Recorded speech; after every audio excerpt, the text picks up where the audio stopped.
నమస్తే, welcome to see news bulletin. లో ముందుగా హెడ్లైన్స్ చూద్దాం. నేను మీకు ప్రాణమైతే పుస్తకాలు నాకు ప్రాణం. పుస్తక మహోత్సవంలో డిప్యూటీ సీఎం పవన్ కళ్యాణ్. చంద్రబాబు మాటలకు భావాలే వేరు. మాజీ మంత్రి చెల్లుబోయిన వేరు ఆగ్రహం.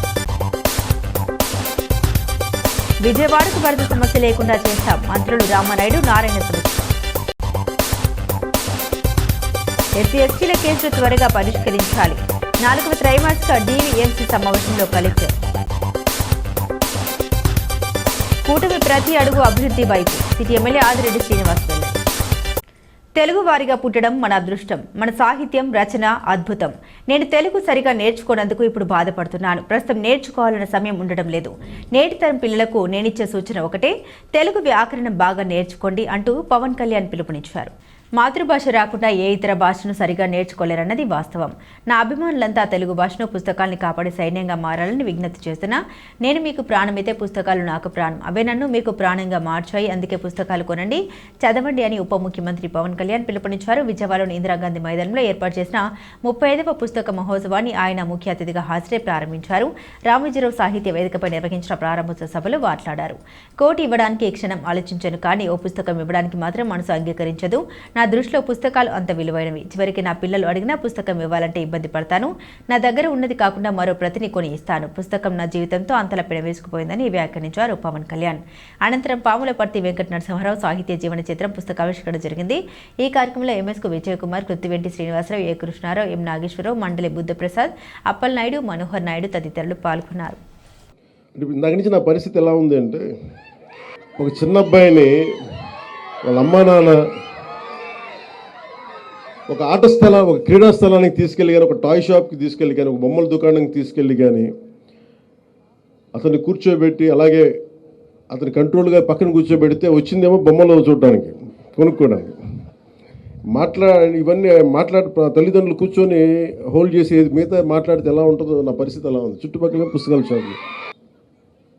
అంటే ఈ సందర్భంగా నాకు ఒక పుస్తకాల షాప్ రన్ చేసే నాకంటే చాలా సూపర్ సీనియర్ అయిన రమేష్ గారని, భవానీ బుక్ సెంటర్ అని రన్ చేసేవాళ్ళు నెల్లూరులో. స్కూల్ అసైన్మెంట్స్కి, సోషల్ అసైన్మెంట్స్కి వెళ్ళి ఏవో కొనుక్కుంటా ఉండేవాడిని. అలాగే నాకు స్నేహం, ఆయన బుక్ షాప్ ఓనరు, నేనేమో 8th క్లాస్ ఊహించుకోండి, 7th క్లాస్. సో అది నాకు ఏం చేసింది, ఆయన బుక్ షాప్కి వెళ్ళి నేను కూర్చొని చదవటం, అది నాకు చాలా చాలా సహాయపడింది. సో ముఖ్యంగా నాకు ప్రభావితం చేసిన వ్యక్తులు అంటే, ఈరోజు నేను చాలాసార్లు అనుకుంటాను, డబ్బులు 1 కోటి రూపాయలు ఇచ్చేయడానికి ఆలోచించను, కానీ ఒక పుస్తకం ఇవ్వాలంటే చాలా ఆలోచిస్తాను. అంటే పుస్తకాన్ని ఇవ్వాలి అంటే నిజంగా నా సంపదను ఇచ్చేసి, అంటే నా కర్ణుడి కవచకుండలాన్ని ఎలా కోసేస్తే బాధపడతాడో నాకు తెలియదు, కానీ నా పుస్తకం ఇవ్వాలంటే మటుకు చాలా కింద మీద పడిపోతాను. ఇవ్వాలవుద్దు. అందుకని ఏంటంటే, కొంతమంది అడిగినప్పుడు, ఈవెన్ నా పిల్లలు అడిగినప్పుడు కూడా వాళ్ళకి కావాలని ఇంకో కాపీ కొనిచ్చిస్తాను తప్ప నా పుస్తకాలు ఇవ్వడానికి ఇబ్బంది పడతాను. అంత మమకారం నాకు పుస్తకాలు. ఎందుకు ఇంత మమకారం అంటే, నా జీవితంలో ఎప్పుడు కూడా పుస్తకాలు అనేది, పుస్తక పఠనం లేకపోతే నేను ఏమైపోయావని అనిపిస్తుంది. నేను ఇంటర్వ్యూని కూడా ఎందుకు మధ్యలో ఆపేశానంటే, చదువుకోలేక కాదు, మార్క్స్ తెచ్చుకోలేక కాదు, బాగా చదివేవాడిని. కానీ ఎందుకంటే నేను కోరుకుంటున్న చదువు పుస్తకాల్లో లేదు, నాకు క్లాస్ రూమ్లో లేదు. అందుకు నేను ట్యాగూర్ గారి ప్రేరణతో, అంటే రవీంద్రనాథ్ ట్యాగూర్ స్కూల్కి వెళ్ళకుండా ఇంట్లోనే కూర్చొని నేర్చుకున్నారంటే, అది నేను కూడా ప్రేరణ తీసుకొని ఆయనలాగే చెట్లు, చేమలు, మొక్కలు చూస్తాం. మన దగ్గరికి అంత లగ్జరీ లేదు, పెద్ద ఉద్యానవనాలు లేవు. మాకున్న 2 రోజా మొక్కలతో కుండీలను చూస్తా, పుస్తకాలు పెట్టుకొని, క్లాస్ పుస్తకాలు పెట్టుకుని రోజా పువ్వులను చూస్తూ ఉండిపోయాడు. మనుషుల స్వభావాలు ఎలా మారిపోతాయి. చెడ్డవాడుగా ఉన్నప్పుడు అందరూ భయపడతారు, మంచివాడుగా ఉన్నప్పుడు సమాజమే చెడ్డదైపు చంపేసింది. ఇలాంటివి ఎన్నో. ఇలా ఒక్కొక్క పుస్తకం చదువుతున్నప్పుడు లోపల చాలా తెలియని భావాలు, మనకు సమాజం పట్ల అవగాహన, ఇవన్నీ మనకి కదులుతూ ఉంటాయి. అలాగే విభూతిభూషణ్ బందోపాధ్యాయ గారిది వనవాసి చదివి మెడ్రాస్లో, చెన్నైలో, మేబీ 17-18 సంవత్సరాలు అనుకుంటా. చదువుతున్నప్పుడు ఒక రచయిత కళ్ళకు కట్టినట్టుగా ఒక అడవిలోకి వెళ్తే మోదుగు పూలు ఎలా వికసించుకున్నాయి, అది ఏదో అడవి దహించుకుపోతున్నట్టుందా, ఇలాంటి వర్ణన నన్ను కదిలించేసేది. నన్ను అందుకునే ఒక ప్రకృతి ప్రేమికుని చేసింది వనవాసి అనే ఒక నవల విభూతిభూషణ్ బందోపాధ్యాయ గారు రాసింది. అలా ఒక్కొక్క పుస్తకం ఒక్కొక్కలా ప్రభావితం చేస్తుంది. ఎన్నికలకు ముందు కూటమి తరపున అనేక వాగ్దానాలు చేశారు. చంద్రబాబు, పవన్ కళ్యాణ్ ప్రజలకు సూపర్ 6 హామీలు అమలు చేస్తామని ప్రకటించారు. ఇప్పటి వరకు ఒక్కటి చేయలేదు, ఇంతకన్నా పెద్ద మోసం ఉంటుందా అని మాజీ మంత్రి, వైసీపీ జిల్లా అధ్యక్షుడు చెల్లిపోయిన వేణు నిలదీశారు. ది రాజమండ్రి ప్రెస్ క్లబ్లో శుక్రవారం జరిగిన మీడియా సమావేశంలో ఆయన మాట్లాడుతూ గత ప్రభుత్వంలో మాజీ సీఎం వైఎస్ జగన్ సంక్షేమాన్ని క్యాలెండర్ రూపంలో ప్రకటించారు, అమలు చేశారన్నారు. దీనిపై దారుణంగా గతంలో మీరు అసత్య ప్రచారం చేశారు. అప్పట్లో అప్పు చేస్తే తప్పన్న చంద్రబాబు లక్షల కోట్లకు పైగా మొదటి 6 నెలల్లోనే అప్పు చేశారు. దీన్ని ఎలా చూడాలి? తాను చేస్తున్న అప్పులపై చంద్రబాబు ప్రజలకు వివరణ ఇవ్వాల్సిందని అవసరం ఉందన్నారు. చంద్రబాబు ప్రజల్ని మోసం చేశారని, తన అనుభవంతో సంపద సృష్టిస్తానన్నారు. ఎంతమంది పిల్లలు ఉంటే అంతమందికి తల్లికి వందనం డబ్బు అందజేస్తామన్నారు. ఇప్పుడు ఎందుకు మర్చిపోతున్నారని ప్రశ్నించారు. ప్రజలను మోసగించాలంటే చంద్రబాబుకి ఏమాత్రం వణుకు బెనుకు ఉండదు. ఇదే మోసపూరితమైన పాలనా ప్రభుత్వాన్ని కొత్తగా ఏం అడగట్లేదు. మేనిఫెస్టోలో ప్రకటించిన పథకాల గురించి అడుగుతున్నామన్నారు. అసెంబ్లీ సాక్షిగా గత ప్రభుత్వం చేసిన అప్పుల గురించి తప్పులు చెప్పారని విమర్శించారు. YCP Rajamahendravaram parliament in charge doctor Guduru Srinivas పాల్గొన్నారు. చంద్రబాబు నాయుడు గారు ఆలోచించాలి. ఇవాళ మీరు చెప్పిన మాటలు విని తల్లికి వందనం వస్తుందని పిల్లల చదువుల కోసం అప్పులు చేసిన తల్లులు తల్లడిల్లుతున్న తీరు గ్రామాల్లో తిరుగుతుంటే తెలుస్తుంది. ప్రభుత్వం ఆనాడు జగన్మోహన్ రెడ్డి గారు అమ్మఒడిస్తే దానికి అదనంగా ఇంకా చంద్రబాబు నాయుడు గారు ఎంతమంది పిల్లలు ఉంటే అంతమంది పిల్లలకి తల్లికి వందనం ఇస్తానన్నాడు. నా పిల్లల చదువుల కోసం నేను వెనక్కి చూడక్కర్లేదు అనుకున్నటువంటి తల్లులు అప్పుల పాలై తల్లడిల్లిపోతున్నారనేటువంటి ఒక వాస్తవ విషయాన్ని మీడియా ద్వారా ప్రభుత్వానికి గుర్తు చేస్తున్నటువంటి మాట సందర్భంగా మనవి చేస్తూ ఉన్నాను. అలాగే రైతుల అప్పుల పాలు కాకూడదని మొన్ననే చూసాం మనం. రైతుల ఆత్మహత్యలు, రైతుల అప్పులు కాకూడదని పెట్టుబడి సహాయాన్ని అందించి దేశానికి ఆదర్శం అయ్యాడు జగన్మోహన్ రెడ్డి గారు. అప్పులకు వడ్డీలు, అధిక వడ్డీలు చెల్లించి రుణగ్రస్తులైనటువంటి రైతులు తల్లడీల ఆత్మహత్యలు పాల్పడేటువంటి దుస్థితి నుండి వారి రక్షణ కోసం వారందరికీ కూడా రైతు భరోసా అనేటువంటి కార్యక్రమాన్ని అమలు చేశారు. మీరు 20,000 ఇస్తానన్నారు, ఇచ్చారా? లేదే.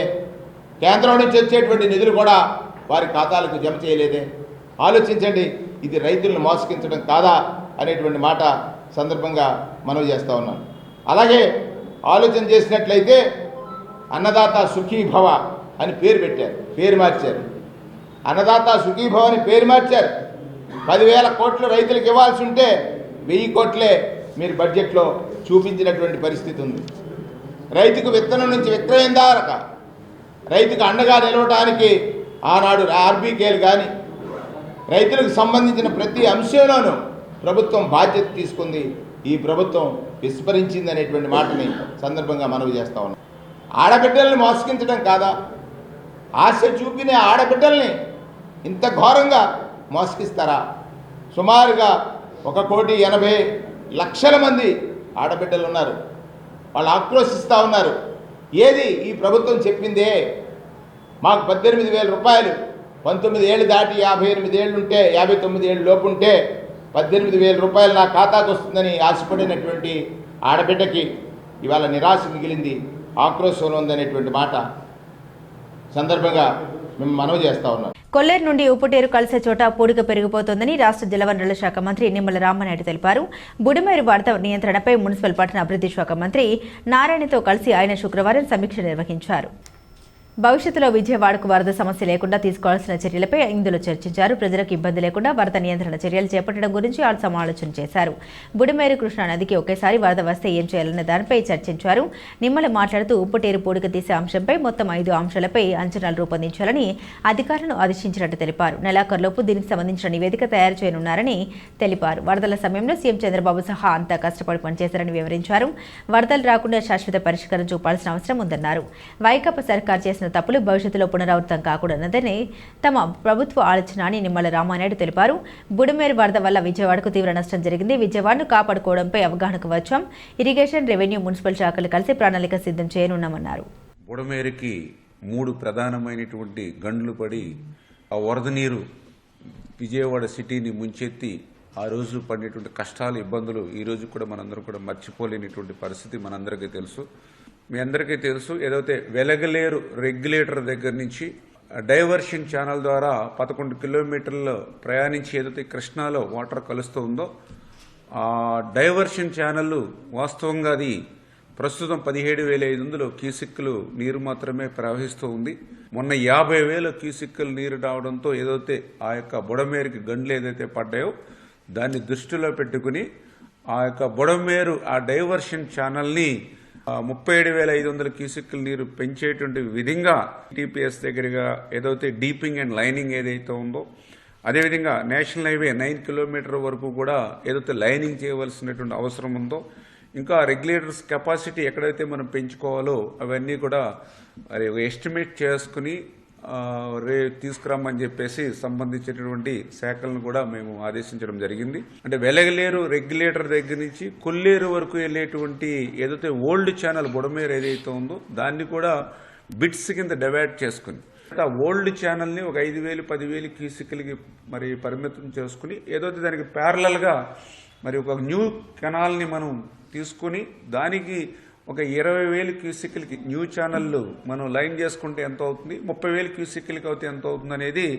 ఆ యొక్క న్యూ ఛానల్ ఫార్మేషన్ కూడా మరి వాళ్ళు కూడా ఆదేశాలు క్లియర్ కట్గా ఎస్టిమేట్ చేసుకుని తీసుకుని రమ్మడం జరిగింది. ఎందుకంటే ప్రస్తుతం అయితే కేవలం 12,000 క్యూసెక్కులకు మాత్రమే అక్కడ అవకాశం ఉంది. అంచేత దీన్ని 30,000 క్యూసెక్కులకి పెంచడానికి, అదేవిధంగా 40,000 క్యూసెక్కులు పెంచడానికి కూడా ఎన్కేపాడు నుంచి కొల్లేరుకి దాన్ని కూడా మనం అక్కడ ల్యాండ్ ఎక్వేషన్ కానీ అదేవిధంగా అక్కడ బాటిల్ నెక్స్ ఏదైతే ఇబ్బందులు ఉన్నాయో వాటిని కూడా పరిశీలించి అవి కూడా ఒక ఎస్టిమేట్ చేసుకోమని చెప్పేసి 2 జిల్లాల సంబంధించినటువంటి కలెక్టర్స్ కూడా ఆదేశాలు ఇవ్వడం జరిగింది. పౌర హక్కుల పరిరక్షణ చట్టం, షెడ్యూల్డ్ కులాలు, షెడ్యూల్డ్ తెగలు, అత్యాచారాల నిరోధక చట్టం, అట్టడుగు వర్గాలపై వివక్ష, దౌర్జన్యాలు తొలగించే లక్ష్యంతో పర్యవేక్షణ చట్టాల అమలు ఉండేలా అన్ని శాఖల అధికారులు బాధ్యతతో పనిచేయాలని జిల్లా కలెక్టర్ పి ప్రశాంతి పేర్కొన్నారు. కలెక్టరేట్ సమావేశ మందిరంలో నిర్వహించిన జిల్లా స్థాయి సాంఘిక సంక్షేమ శాఖ విజిలెన్స్ అండ్ మానిటరింగ్ కమిటీ సమావేశానికి కలెక్టర్ అధ్యక్షతన నిర్వహించగా జిల్లా SP D Narasimha Kishore, DRO T Seetharamamurthy, జిల్లా సాంఘిక సంక్షేమ అధికారి ఎంఎస్ శోభారాణి, కమిటీ సభ్యులు తాటికొండ బాలు, ఆరుగులను చిన్నరాజు, రాచర్ల జాకబ్, ఆర్డీఓలు, అదనపు ఎస్పీ, డిఎస్పీలు, ఇతర శాఖల అధికారులు పాల్గొన్నారు. ప్రశాంతి మాట్లాడుతూ ఎస్సీ ఎస్టీ అట్రాసిటీ కేసులో వాటికి చెందిన ఎఫ్ఐఆర్ నమోదు చేసి సంబంధించి ఉత్తర్వులు జారీ చేసిన వాటికి 48 గంటల్లో పరిహారం అందజేయాల్సి ఉంటుందన్నారు. అఘాయితీల నివారణకు ఆమోదించిన చట్టంలో కొత్తగా నిర్దేశించిన మార్గదర్శకాలు, వాటి అమలు చేస్తున్న తీరుపై సమీక్షించారు. జిల్లాలో నమోదైన కేసులు, వాటికి సంబంధించి దశల వారి వివరాలు, నివేదికలు, చెల్లింపుల స్థాయి, ఎంత మొత్తం విడుదల చేయడంపై సమగ్ర వివరాలు కమిటీ సమావేశం స్టేజ్ వారీగా సమర్పించాలని స్పష్టం చేశారు. కుల ధృవీకరణ పత్రాల కోసం వస్తున్న ఆర్జీలు పరిష్కారం కోసం ఎక్కువ సమయం తీసుకోవడంపై ఆర్జీఓలని కలెక్టర్ వివరాలు అడిగి తెలుసుకున్నారు. స్థానిక 45వ డివిజన్లోని గాదిరెడ్డి నగర్, 46వ డివిజన్లోని చిన్న మోటార్ వీధిలో నీటిని తోడేందుకు నగరపాలక సంస్థ సుమారు 13 లక్షల రూపాయలతో ఏర్పాటు చేసిన జనరేటర్లను సిటీ ఎమ్మెల్యే ఆదిరెడ్డి శ్రీనివాస్ ప్రారంభించారు. ఎన్నికల ముందు చూపిన మేరకు సమస్య పరిష్కరించామన్నారు. అనంతరం ఆయన మాట్లాడుతూ 45, 46 డివిజన్లలో లోతట్టు ప్రాంతాలైన గాదిరెడ్డి నగర్, చిన్న మోటార్ వీధి ప్రాంతాల్లో స్థానిక ప్రజలకు ఇబ్బంది లేకుండా వర్షపు నీరు అలాగే డ్రైనేజీల్లోని నీటిని తోడేందుకు కానీ ఈ జనరేటర్లు ఏర్పాటు చేయడం జరిగిందన్నారు. అలాగే చిన్న మోటార్ వీధిలో ప్రస్తుతం ఉన్న 5 హెచ్పీ మోటార్ స్థానంలో 10 హెచ్పీ మోటార్ ఏర్పాటు చేయించాలని అధికారులను ఆదేశించారు. స్థానికంగా ఉన్న అన్ని సమస్యల్ని తాము పరిష్కరిస్తామన్నారు. ముందు చూపు చర్యల్లో భాగంగా తాము నగరంలోని మేజర్ డ్రైన్లపై దృష్టి పెట్టి సీల్టును తొలగింపజేశామని, దానివల్లే వర్షపు నీరు రోడ్లపై కాకుండా డ్రైనేజీలో ప్రవహించదని, ఏ ఒక్క రోడ్డు కూడా నీటి మునగలేదన్నారు. గత పాలకులు విధులు దోచుకోవడానికి పైపై మెరుగులతో నగరాన్ని రాళ్ల ముక్కలతో అద్దారు తప్పితే చేసే పనుల వల్ల ప్రజలు ఎంత ఇబ్బంది పడతారన్న కనీస అవగాహన లేకుండా అభివృద్ధి పనులు చేశారని మండిపడ్డారు. స్థానిక నాయకులు కోయల రమణ, తాడి మరియ, గురుదండరాజ్, తురుకల నిర్మల, పిడిమి ప్రకాష్, కేబుల్ మురళి, సందక లక్ష్మణరావు, మండల రవి, మండల నాయకుడు భూరా రమణ, మండల నాయుడు, భూరా కల్పన తదితరులు పాల్గొన్నారు. 45, 46 వార్డులు ఏదైతే లోతట్టు ప్రాంతాలు ఉన్నాయో ఆ లోతట్టు ప్రాంతాల్లోనే నీరు తోడక అవన్నీ కూడా నీటి మునుగుతూ ఉన్నాయి. మరి ఈ సమస్యను ఎన్నికల ముందు అనేక సందర్భాల్లో మా దృష్టికి తీసుకొచ్చినప్పుడు ఆనాడు వినే వ్యక్తులు ఎవరూ లేరు. వైఎస్ఆర్సీపీ అధికారంలో ఉన్నప్పుడు తక్షణమే ఎన్డీఏ కూటమి అధికారంలోకి వచ్చిన వెమ్మటనే 46 గాదిరెడ్డి నగర్, 45 గాదిరెడ్డి నగరు, 46 ఇందిరానగర్లో, ఆనందనగర్లో 2 ప్రాంతాల్లో కూడా ఈ జనరేటర్లు పెట్టి మరి శాశ్వత పరిష్కారం తీసుకురావడం జరిగింది. అలాగే ఇక్కడ మోటార్ కూడా 5 HP ఉంది, 10 HP కింద కూడా అప్గ్రేడ్ చేయమని చెప్పి కూడా చెప్పడం జరిగింది. వస్తూ ఉన్నప్పుడు చూసాం గత ప్రభుత్వంలో వీళ్ళు చేసిన డ్రైన్స్ పనితీరు. అసలు డ్రైన్స్ ఎలా నీరుందో అలాగే ఉంటా ఉంది. అసలు మరి ఇన్ని లక్షలు పెట్టి డ్రైన్లు ఏం చేయించారో నాకు అయితే అర్థం కావట్లా. అంటే ప్రజాధనాన్ని దుర్వినియోగం చేసేశారు. ఎవరైనా చేస్తున్నప్పుడు ఆ డ్రైన్ వాల్ ఎటు ఉంది, వాటర్ పెట్టుకొని నీరు వెళ్తుందా లేదా అన్నీ చెక్ చేసుకుంటారు. మేము చూస్తూ ఉన్నాం, నీరు ఇందాయించి చూస్తాం కదులుతుందేమని అలాగే ఉంది. అంటే ప్రజా డబ్బుని ప్రజా సంపదని ఎలా కొల్లగొట్టాలో వైఎస్ఆర్సీపీకి మించిన సిద్ధహస్తులు ఎవరూ లేరు. ప్రభుత్వ అజమాయిషీ తప్పించి దేవాలయాలకు స్వయం ప్రతిపత్తి కల్పించాలని ప్రధాన డిమాండ్లతో 5న విజయవాడ గన్నవరం ఎయిర్పోర్టు దగ్గర కేసరపల్లి లైలా గ్రీన్ మెడోస్లో నిర్వహించే హైందవ శంకరావం సభను జయప్రదం చేయాలని విహెచ్పీ నాయకులు పిలుపునిచ్చారు. స్థానిక జాంపేట విహెచ్పీ కార్యాలయంలో శుక్రవారం ఉదయం జరిగిన మీడియా సమావేశంలో విశ్వ హిందూ పరిషత్ ఆంధ్ర ప్రాంత ఉపాధ్యక్షుడు లీగల్ సెల్ సభ్యుడు శ్యామప్రసాద్ ముఖర్జీ మాట్లాడారు. ప్రతి గ్రామం నుండి కనీసం 5-6 మంది చొప్పున ఈ సభకు రావడానికి సిద్ధంగా ఉన్నారని తెలిపారు. 1956లో వచ్చిన దేవాదాయ చట్టానికి 1961, 1987లో మార్పులు చెప్పినప్పటికీ ఎటువంటి న్యాయం జరగడం లేదన్నారు. ప్రభుత్వ అజమాయిషీ లేకుండా హిందువులే నిర్వహించుకునేలా చట్టబద్ధమైన నిర్ణయం తీసుకోవాలని కోరారు. స్వయం ప్రతిపత్తి గల ఉత్తమ ధార్మిక వ్యవస్థకు దేవాలయాలను అప్పగించి హిందువులే నిర్వహించుకునేలా చేయాలని కోరుతూ హైందవ శంకరాన్ని నిర్వహిస్తున్నట్టు తెలిపారు. భూపాలపట్నం ఆత్మానంద స్వామి విహెచ్పీ విభాగ సత్యనారాయణ, నగర అధ్యక్షుడు వై సూర్య సత్యనారాయణ, కార్యదర్శి జయశంకర్ తదితరులు పాల్గొన్నారు. విజయవాడలో గన్నవరం విమానాశ్రయం ఎదురుగా కేసరపల్లి అనేటువంటి గ్రామంలో విశ్వ హిందూ పరిషత్ ఆంధ్రప్రదేశ్ శాఖ తరఫున భారీ బహిరంగ సభ జరుగుతోంది. ఈ సభకి పెద్దలు హైందవ శంకరావం అనేటువంటి పేరుని ఖాయం చేశారు. ఈ హైందవ శంకరావం అనే పేరు మీద జరిగే బహిరంగ సభలో ఆంధ్రప్రదేశ్లోనూ ఉన్నటువంటి మనకు హిందూ దేవాలయాల పరిస్థితిని దృష్టిలో పెట్టుకుని హిందూ దేవాలయాల నుంచి మనం రక్షించుకోవాలి అనేటువంటి దేవాలయ యొక్క శాస్త్ర సంబంధమైనటువంటి అనేక విధి విధానాలు, దేవాలయాలకు సంబంధించిన ప్రసాదాల విషయంలో కూడా ఏం జరుగుతుందో మనం తెలుసుకుంటున్నాం. మనకి ఆర్ఎస్ఆర్, అడంగల్ ఇలాగ అనేక రకాల వివరాలు ఉన్నాయి. 1900 దాదాపు 150 సంవత్సరాల పైనుంచి కూడా మనకి రెవెన్యూ రికార్డు ఉంది. అక్కడ నైజాం పరిపాలన కూడా రెవెన్యూ రికార్డు ఉంది. ఈ రెవెన్యూ రికార్డు ఆధారంగా దేవాలయాలకి 150 సంవత్సరాల క్రితం ఏ భూములు ఉన్నాయి, ఏ దేవాలయానికి విషయము నిజంగా అవైలబుల్గా ఉంది. ఆ విధంగా దీన్ని కూడా మనము ఇస్రోతో కొలాబరేషన్ పెట్టుకుని చక్కగా ఏ దేవాలయం ఎంత భూమి ఉందనే విషయాలు తెలుసుకోకపోవటం వలన రెవెన్యూ రికార్డులో కానీ అటు రిజిస్టర్ ఆఫీసులో కానీ అనేక రకాల మోసాలు జరగటం వల్ల దేవాలయ భూములు చాలా వరకు కూడా కబ్జా గురవుతున్నాయని విషయం మనకు తెలుసు. మేలుకొల్పి చట్టపరమైన మార్పులు ఇంకా ఏం కావాలి, దేవాలయాలని మన హిందూ దేవాలయాలని హిందువులే పాలించుకునేలాగా, అడ్మినిస్ట్రేషన్ అంతా హిందువులే చేసుకునేలాగా, దీని మీద ప్రభుత్వం యొక్క పెత్తనం పోయి ఒక చట్టపరమైన వ్యవస్థ, హిందూ దేవాలయాల్ని హిందువులే మేనేజ్ చేసుకునేలాగా ఒక చట్టపరమైన వ్యవస్థ, రాజ్యాంగబద్ధమైన వ్యవస్థని ఇప్పుడున్నటువంటి ఎండోమెంట్స్ స్థానంలో వేరొక చట్టపరమైన వ్యవస్థతోటి హిందూ దేవాలయాల్ని హిందువులు మేనేజ్ చేస్తున్న పిలుపుతోటి ఈ హిందూ శంకరావాన్ని మనము జనవరి 5వ తారీఖున విజయవాడలో మనం ఏర్పాటు చేసుకోవడం జరిగింది. స్థానిక 28వ డివిజన్ భారత బొమ్మల సమీపంలో 47 లక్షల రూపాయలతో నూతనంగా నిర్మిస్తున్న డ్రైనేజీ పనులకు రాజమహేంద్రవరం రూరల్ ఎమ్మెల్యే గోరంట్ల బుచ్చయ్య చౌదరి కొబ్బరికాయ కొట్టి శంకుస్థాపన చేశారు. నాణ్యతతో పనులు చేపట్టాలని ఆదేశించారు. అలాగే డివిజన్ నాయకులు చిన్న సోమలమ్మ తల్లి ఆలయం వద్ద 108 కొబ్బరికాయలు కొట్టి అమ్మవారికి మొక్కును చెల్లించారు.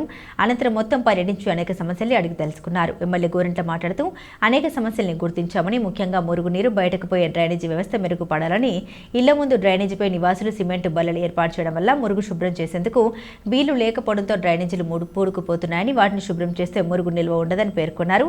ఇన్ఛార్జ్ శీలం గోవిందు, డిఈ సత్యనారాయణ, బంగారు రాజు, శ్రీనివాసరెడ్డి, ఇబ్రహీం, షేక్ చిన్న, మీరా కుమార్, చిన్ని నిమ్మలపూడి గోవిందు, వివిఎస్ ప్రసాద్, పల్లి సాయి, బూర దుర్గాంజనేయులు, కక్కల రమేష్, కోల వెంకటలక్ష్మి, ముంతాజ్, సావిత్రి, నాగమణి, కుస్మా తదితరులు పాల్గొన్నారు.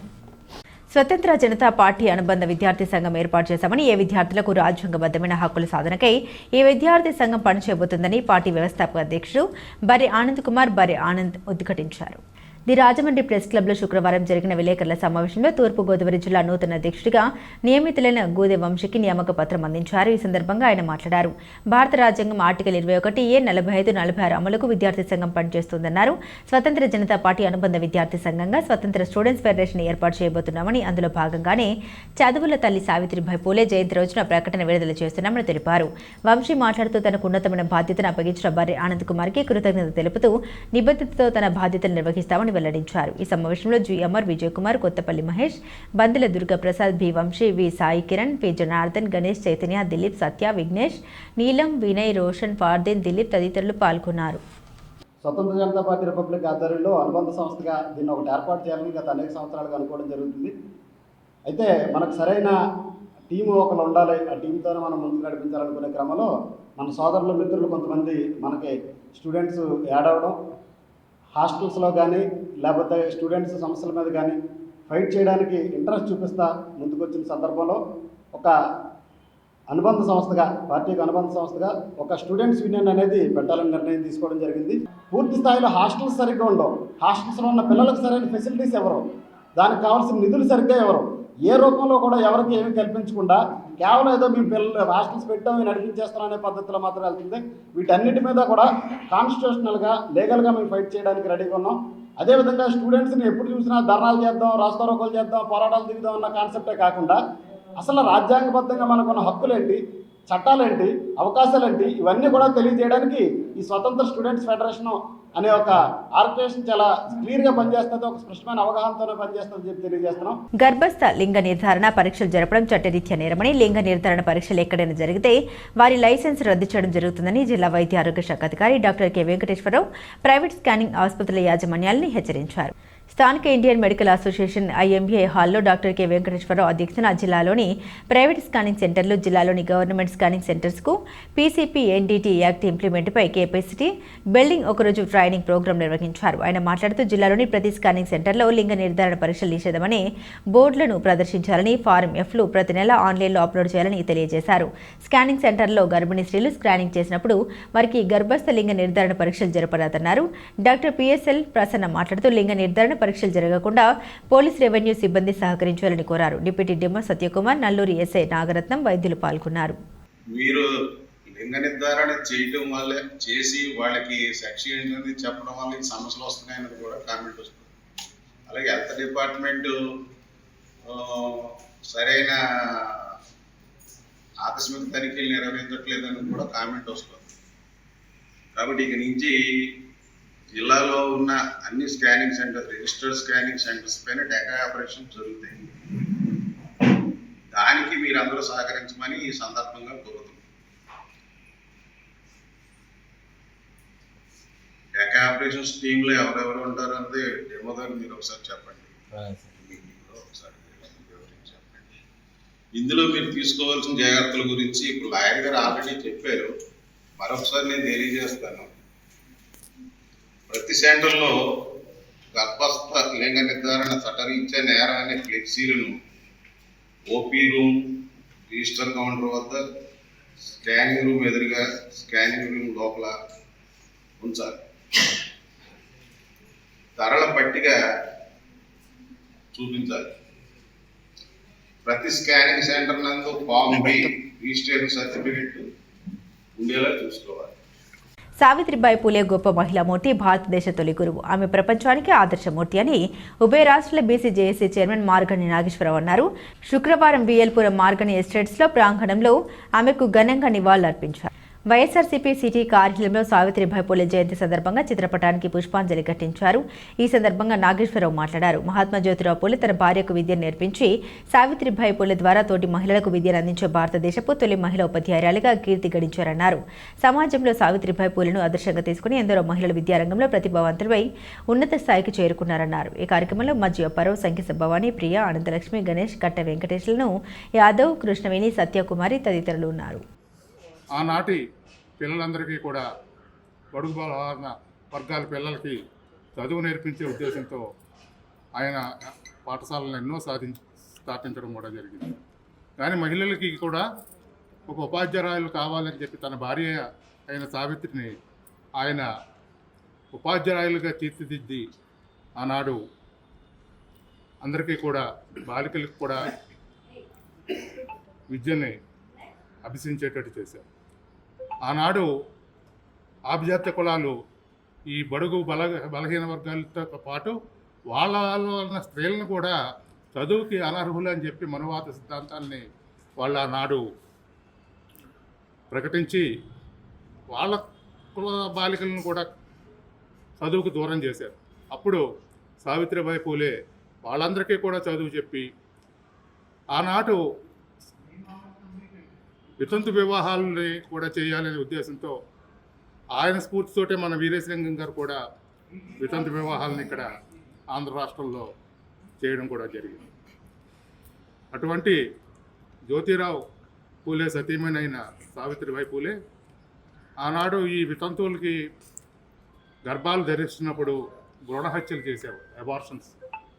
అలాంటి పరిస్థితుల్లో వాళ్ళందరినీ కూడా చేరదీసి వాళ్ళ పిల్లల్ని అనాథలుగా కాకుండా వీరు అనాథ ఆశ్రమాలని ఎన్నో స్థాపించి ఒక అనాథ బిడ్డని యశ్వంతరావు అనే ఒక పిల్లవాడిని వీళ్ళు పెంచుకుని వీళ్ళకి మరలా పిల్లలు పుట్టకుండా తగిన జాగ్రత్తలు తీసుకుని ఆనాడు జ్యోతిరావు పూలే సావిత్రిబాయి పూలే ఎంతో కృషి చేసి ఆ యశ్వంతరావుని ఎంతో పైకి తీసుకురావడం కూడా జరిగింది. రోగులకు అందుబాటులో లేని బృహన్లపేట అర్బన్ హెల్త్ సెంటర్ ఉద్యోగులపై రాజమండ్రి సిటీ ఎమ్మెల్యే ఆదిరెడ్డి శ్రీనివాస్ ఆగ్రహాన్ని వ్యక్తం చేశారు. ఎంహెచ్ఓ డాక్టర్ వినూత్నతో కలిసి హెల్త్ సెంటర్ను ఆకస్మిక తనిఖీ చేశారు. అర్బన్ హెల్త్ సెంటర్లో సిబ్బంది అందుబాటులో ఉండడం లేదని రోగుల నుండి ఫిర్యాదు రావడంతో ఆయన తనిఖీలు చేపట్టారు. అక్కడ విధుల్లో లేని సిబ్బందిపై ఎమ్మెల్యే మండిపడ్డారు. ఉదయం 9 గంటలకు రావాల్సిన సిబ్బంది 12 గంటల 30 నిమిషాలకు వచ్చి 1 గంటకు వెళ్లిపోతున్నారని రోగులు ఫిర్యాదు చేశారు. అటెండెన్స్ రిజిస్టర్ పరిశీలించి 20 రోజులుగా సంతకాలు లేకపోవడంతో వారిని ఎమ్మెల్యే మందలించారు. పై అధికారులు తనిఖీలకు వస్తారనే భయం కూడా లేకపోతే ఎలా అని వ్యాఖ్యానించారు. ఫోన్ చేయడంతో ఒక ఉద్యోగి వచ్చారు. డ్యూటీ డాక్టర్తో పాటు నర్సులు కూడా అందుబాటులో లేకపోతే రోగులు ఎక్కడికి వెళ్తారని ప్రశ్నించారు. బులెటిన్ ముగించే ముందు హెడ్లైన్స్ మరోసారి. నేను మీకు ప్రాణమైతే పుస్తకాలు నాకు ప్రాణం. పుస్తక మహోత్సవంలో డిప్యూటీ సీఎం పవన్ కళ్యాణ్. చంద్రబాబు మాటలకు భావాలే వేరు. మాజీ మంత్రి చెల్లుబోయిన వేరు ఆగ్రహం. విజయవాడకు వరద సమస్య లేకుండా చేస్తాం. మంత్రులు రామానాయుడు, నారాయణ సమీక్ష. ఎస్సీ ఎస్టీల కేసులు త్వరగా పరిష్కరించాలి. 4వ త్రైమాసిక డీవీఎంసీ సమావేశంలో కలెక్టర్. కూటమి ప్రతి అడుగు అభివృద్ధి వైపు సిటీ ఎమ్మెల్యే ఆదిరెడ్డి శ్రీనివాస్ వెల్లడి. ఇవి బులెటిన్ అప్డేట్స్. మరిన్ని అప్డేట్స్ కోసం చూస్తూనే ఉండండి సి న్యూస్.